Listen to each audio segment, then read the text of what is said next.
We've basically been on a break. Guess you're slower than I thought, she said. I thought I was living in a relationship. Turns out I was just a side character in her performance. I got played right inside my own home. So my girlfriend just rewrote 2 years of our relationship history to justify cheating. I need you guys to tell me I'm not losing my mind here. I've been with Vanessa for 2 years, living together in my apartment for the past 8 months. Things weren't perfect lately. We've been having some tension and weren't as intimate as usual, but I thought that was normal relationship stuff. You know how it is. Work gets busy, life gets stressful, and sometimes the romance takes a backseat. Looking back now, maybe I was blind to some signs. She'd been more distant, spending more time on her phone, getting irritated over small things. But honestly, I attributed it to work stress. Her company was going through layoffs, and she'd been pulling long hours trying to prove herself. I actually tried to be supportive by giving her space and handling more of the household stuff. Last Friday morning, Vanessa told me she was going to visit her sister Emma for the weekend. Said Emma was going through a really rough divorce and needed emotional support. Emma lives about 3 hours away, so it made sense she'd stay overnight. Take as much time as you need, I told her while making coffee. Emma's lucky to have you. She gave me this weird look I couldn't read at the time. Yeah, well, family comes first, right? She left Friday evening around 6 p.m. Kissed me goodbye like normal and said she'd be back Sunday evening. I told her to drive safe and text me when she got there. She did text me around 9 p.m. Made it safe. Emma's a mess, but we're talking through everything. Love you. I sent back heart emojis and told her I loved her too. Saturday I had a pretty normal day. It felt kind of nice having the place to myself, if I'm being honest. We've been on top of each other a lot lately, with both of us working from home sometimes. Saturday night around 10 p.m. I get a text from my buddy Jake. Dude, isn't that Vanessa at the Marriott downtown? With a photo attached. My stomach dropped through the floor. Clear as day, Vanessa walking into the hotel lobby with some guy I didn't recognize. She was wearing the black dress she usually saves for date nights with me. The guy had his hand on her lower back in a way that was definitely not platonic. I stared at that photo for probably 10 minutes straight, trying to make sense of what I was seeing. I called her immediately. It rang once, then went straight to voicemail. That never happens, her phone is always on. I tried again 5 minutes later. Same thing. Then I tried calling from my work phone in case she was screening my calls. Straight to voicemail again. I spent the entire night pacing my apartment, checking her social media, nothing posted, calling every hour. By Sunday morning I was a wreck. I'd barely slept and I felt sick to my stomach.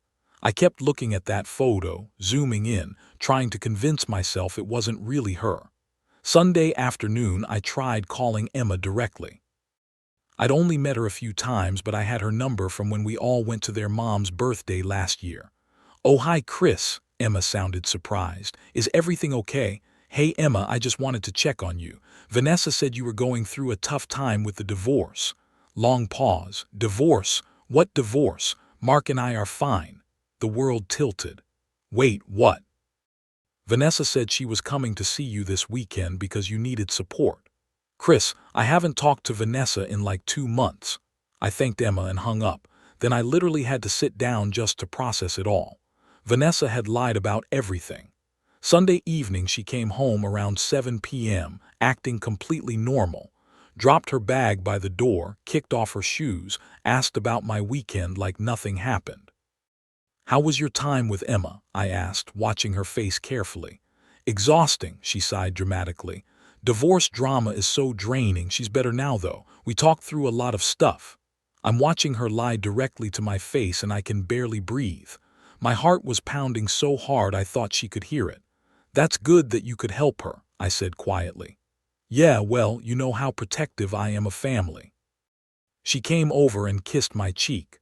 What did you do while I was gone? I waited until she was settled on the couch, then pulled out my phone. Actually, I wanted to ask you about something. Jake sent me this yesterday. I showed her the photo. The color drained from her face completely, but only for about 2 seconds. Then her expression hardened and she got defensive. You had me followed. What the hell, Chris? Jake happened to be downtown for dinner and saw you. Who is that guy, Vanessa? She stared at the photo for a long moment and I could practically see her calculating what to say.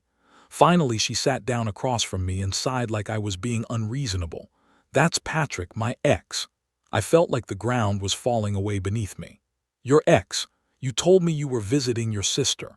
I just called Emma Vanessa. She's not getting divorced. She hasn't even seen you in months. Another pause. Then, okay, look, Chris, we've basically been on a break the past month. You know things haven't been good between us. I stared at her in complete shock. A break? What are you talking about? We never discussed any break. Come on, Chris, look at how we've been acting lately. When's the last time we were really intimate? When's the last time we went on a real date or had a meaningful conversation? We've been like roommates living parallel lives. So because we hit a rough patch, that automatically means we're on a break. That's not how relationships work, Vanessa. You don't just decide that we're broken up and start seeing your ex. She rolled her eyes like I was being dramatic. I figured someone as smart as you would pick up on the signals and realize where this was heading. Guess you're slower than I thought. That hit me like a physical slap. Here I was, finding out my girlfriend of 2 years spent the weekend with her ex-boyfriend, lied about where she was going, and now she was calling me slow for not realizing we were on a break that was never once discussed or agreed upon. Did you sleep with him? I asked, trying to keep my voice steady. Long pause, she looked away. We reconnected, yes. Did you sleep with him? Chris, we're adults. Patrick and I have history. It wasn't planned, it just happened. I had to leave the room before I said something I'd regret. I went to the bathroom and splashed cold water on my face. When I looked in the mirror, I barely recognized myself. I looked hollow, shocked. When I came back, she was sitting there scrolling through her phone, looking annoyed rather than guilty. So let me get this straight, I said, sitting back down. You decided we were on a break without telling me, lied about visiting your sister, spent the weekend with your ex in a hotel, and somehow I'm the problem for being upset about this.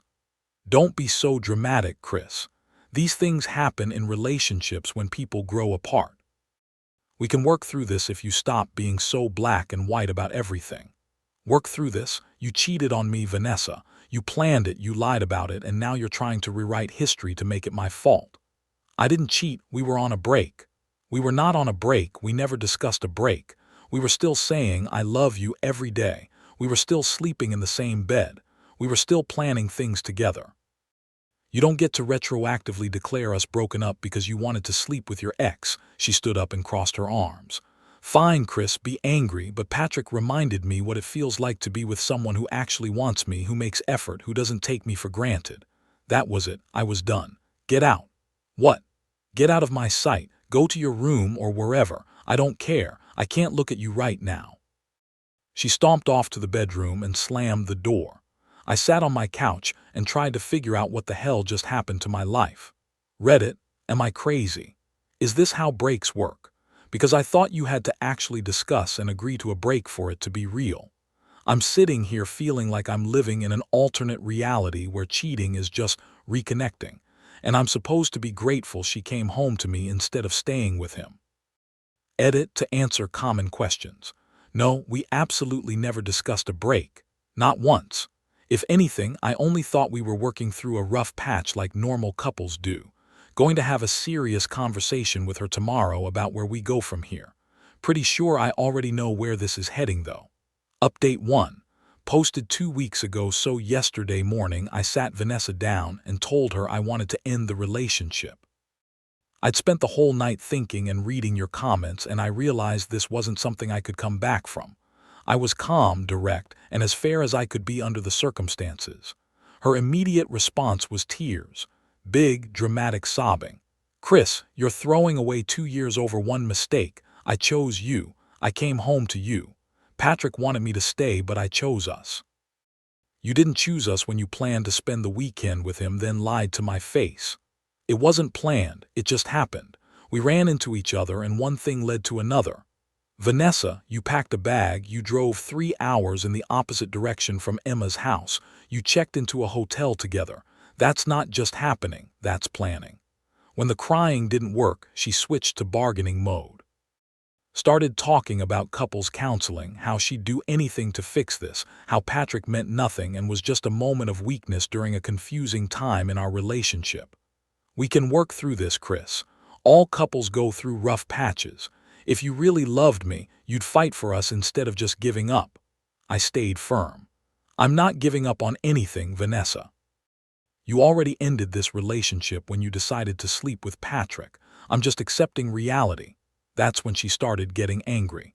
The mask slipped and I saw something I'd never seen before, this cold calculation behind her eyes. Where exactly am I supposed to go? I gave up my lease to move in with you. I don't have anywhere else to live. You have 30 days to find a place. That's more than fair.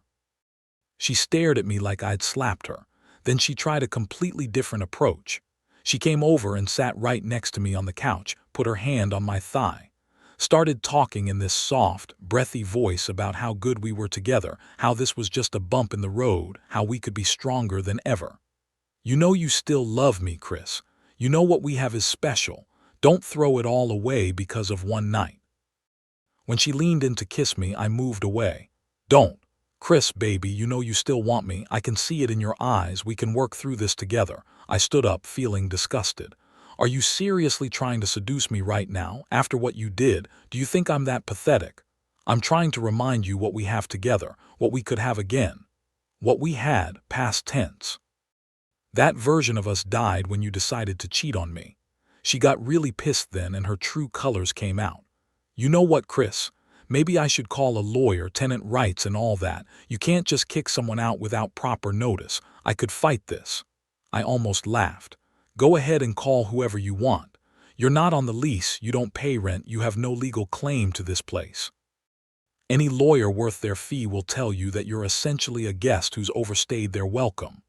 That shut her up real quick. I could see her realizing that her threats were empty. The rest of the day was tense. She kept trying different approaches, crying, angry outbursts, trying to guilt me about abandoning her, attempting to be seductive.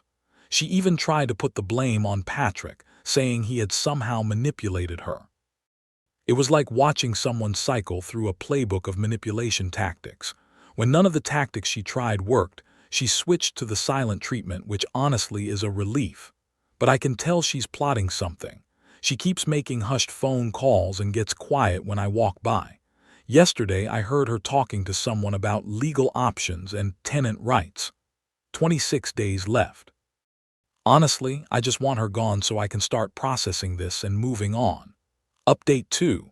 Posted 1 week ago. Jesus Christ. You guys warned me, and I still wasn't prepared for this level of calculated manipulation and vindictive behavior. I feel like I'm living with a complete stranger who looks like my ex-girlfriend. So here's what's happened in the past week. Remember how I gave her a credit card linked to my account for emergencies and shared expenses when she moved in? Yeah, well, apparently our breakup constitutes a massive shopping emergency. She's charged over $2,300 in the past week. Designer clothes from Nordstrom, expensive dinners at restaurants we used to go to together, a full spa day package, high-end makeup, even a massage and facial combo. When I confronted her about it, she had the audacity to say, "Well, I'm stressed about being made homeless. Retail therapy helps me cope." Vanessa, you're not homeless. You have 30 days to find a place and you have a job and savings. This is financial abuse, Chris. You're trying to control me with money. I couldn't believe what I was hearing.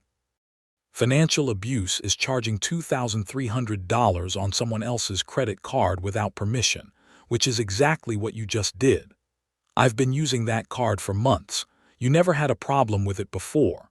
That was when we were together and you were buying groceries and necessities, not revenge shopping, because I won't let you cheat on me without consequences. I immediately called the credit card company and canceled the card. She screamed at me for 20 minutes about controlling behavior and how I was showing my true colors. The irony was not lost on me. She's also been systematically calling our mutual friends with her sob story, but she's not just seeking support. She's actively trying to turn them against me. According to her version of events, I'm abandoning her over one tiny mistake and throwing her out on the streets like trash because I'm jealous and controlling. She's conveniently leaving out the lying, the planning, the weekend-long affair, and her complete lack of remorse. My friend Mike called me Wednesday. Dude, Vanessa called crying. She says you're being really harsh about some misunderstanding. Maybe you guys should work things out. She seems really sorry. I had to explain the whole situation again from the beginning. Once Mike heard the actual facts, he immediately apologized and said he'd only gotten her manipulated version. The same thing happened with 3 other friends. She's been methodically going through our social circle, getting to them before I can, and poisoning the well. I'm realizing I need to be more proactive about telling people what really happened before she gets to them with her lies. This is the part that really shows how vindictive and calculating she's become. Tuesday night, I come home from work around 7 p.m., and there's some random dude sitting on my couch like he owns the place. They're watching MY Netflix on MYTV, drinking my beer, and she's got her legs draped over his lap like they're a couple.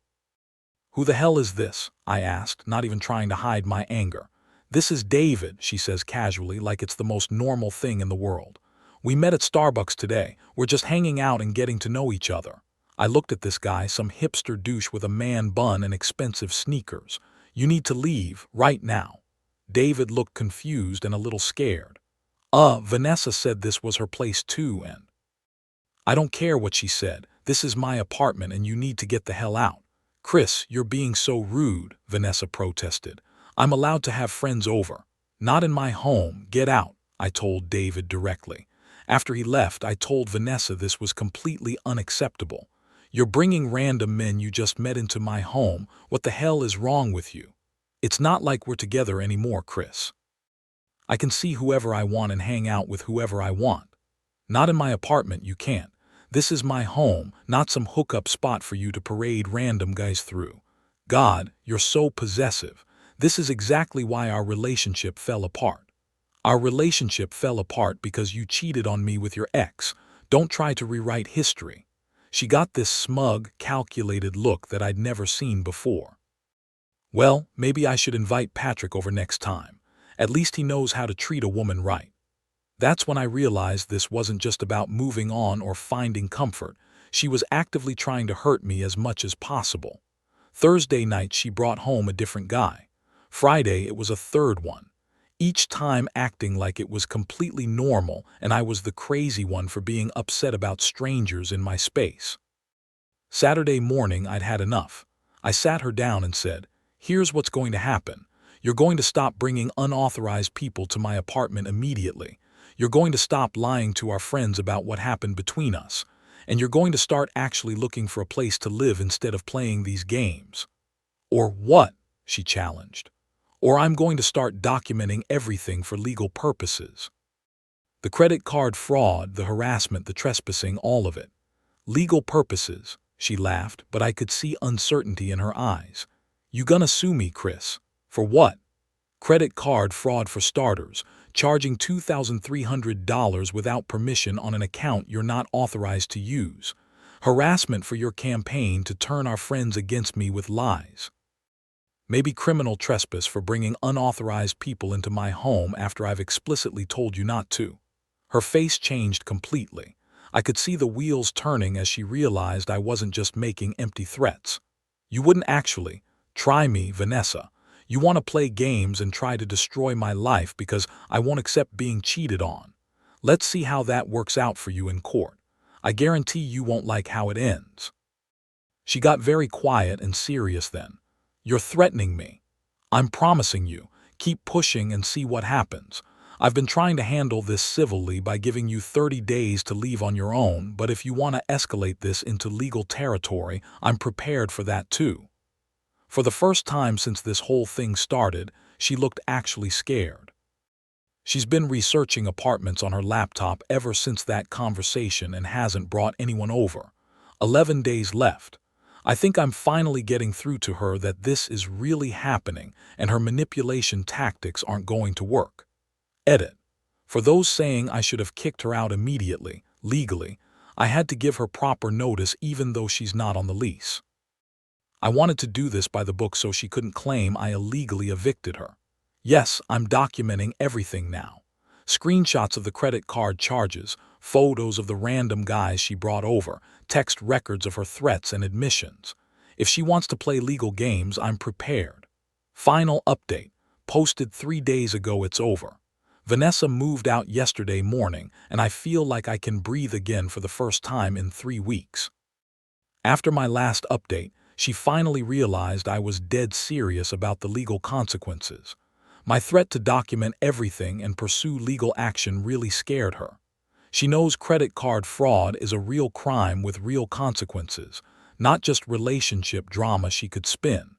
She spent the next few days actually apartment hunting for real. She found a place with 2 roommates across town. From what I overheard of her phone calls, it's not nearly as nice as my place, but that's not my problem anymore. The last 7 days were tense but mostly peaceful. She stopped bringing random men over and cut back on the manipulation tactics, though she did make a few more attempts, to no avail, of course. Old habits die hard, I suppose. I stayed in my bedroom with the door closed while they moved her stuff. I could hear them talking and laughing like this was just a normal moving day, not the end of a 2-year relationship that she destroyed. The casual tone of it all was actually helpful. It reminded me that I meant so little to her that losing me wasn't even worth being sad about. Before she left, she knocked on my bedroom door. "Chris, can we talk for just a minute?" I opened the door but didn't invite her in. "What?" "I just want you to know that you're going to regret this. What we had was special, and you're throwing it away because you can't forgive one mistake." I looked at her, really looked at her, and felt nothing. No love, no anger, no regret. Just tired relief that this was almost over. What we had was built on trust and honesty. You destroyed both of those things and then tried to convince me it was my fault. I don't regret protecting myself from someone who could lie to my face and then call me slow for being hurt about it. She didn't have an answer for that, just stared at me for a few seconds, then turned and walked away. I changed the locks immediately, had a locksmith on standby, called the credit card company to confirm the account was completely secure, and got a new card with a different number. Then I ordered pizza, opened a beer, and watched football in MY apartment in complete peace. The silence was incredible. No tension, no walking on eggshells, no manipulation attempts. Just quiet, peaceful solitude in my own space. Reddit, thank you. Seriously. Your comments really helped me stay strong. You reminded me what normal looks like when I was drowning in manipulation and lies. I'm doing really well now. Actually excited about being single for the first time in years. I've got my self-respect, my home, my friends, the real ones who didn't fall for her manipulation, and my peace of mind. She's got Patrick and a sketchy living situation with roommates. I think I came out ahead. Edit. For those asking about Patrick, honestly, I almost feel sorry for the guy. He has no idea what he's getting himself into. She showed him her best behavior for one weekend, but he's about to learn what happens when the mask comes off. But that's not my problem anymore. Yes, I'm keeping the evidence I collected just in case she tries any legal bullshit later. But honestly, I think she's too busy enjoying her freedom with Patrick to bother me anymore. The saga is complete. Time to move forward.